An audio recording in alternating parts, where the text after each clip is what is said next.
Bilang bahagi ng pagdiriwang ng Nutrition Month 2026, matagumpay na isinagawa ang puro kalusugan activity sa Barangay Monggol, Mayuyaw, Ifugao sa pamamagitan ng sama-samang pagtutulungan ng 15 of First Maneuver Company, Regional Mobile Force Battalion 15, Ifugao Department of Health Human Resource for Health at ang Barangay Local Government Unit ng Barangay Monggol. Ang nasabing aktibidad ay bahagi ng patuloy na programa ng mga ahensya ng pamahalaan na naglalayong isulong ang kalusugan, mapalakas ang kamalayan ng publiko sa kahalagaan ng wastong nutrisyon at maihatid ang mga pangunahing serbisyong medikal sa mga komunidad, lalo na sa mga lugar na may limitadong akses sa serbisyong pangkalusugan. Sa isinagawang puro kalusugan activity, nabigyan ng pagkakataon ang mga residente ng Barangay Monggol na makatanggap ng iba't ibang libreng serbisyong medikal tulad ng konsultasyon at pangkalahatang check-up, kung saan nasuri ang kanilang kalagayang pangkalusugan at nabigyan ng kaukulang payo hinggil sa wastong pangangalaga sa kanilang katawan. Kasabay nito, isinagawa rin ang pamamahagi ng mga kagamitang medikal at iba pang kinakailangang health supplies upang makatulong sa pangangalaga ng kalusugan ng mga benepisyaryo. Bukod sa mga serbisyong medikal, nagbigay rin ng libreng gupit ang mga kalahok sa programa bilang bahagi ng pagsusulong ng personal na kalinisan at maayos na pangangatawan.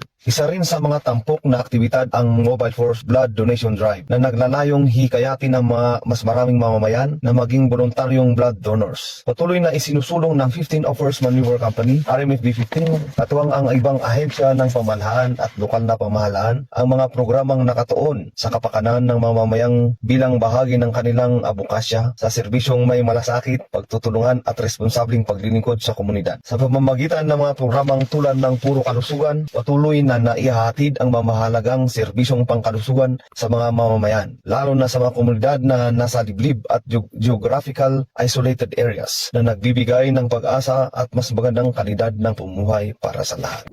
Mula dito sa Mount Police, Banawe, Ifugao, ako si Patrolman Larry C. Clemente ng Regional Mobile Force Battalion 15, First Maneuver Company, babalita para sa Police News Network, lagad ng batas, tagataguyod ng balitang pulis.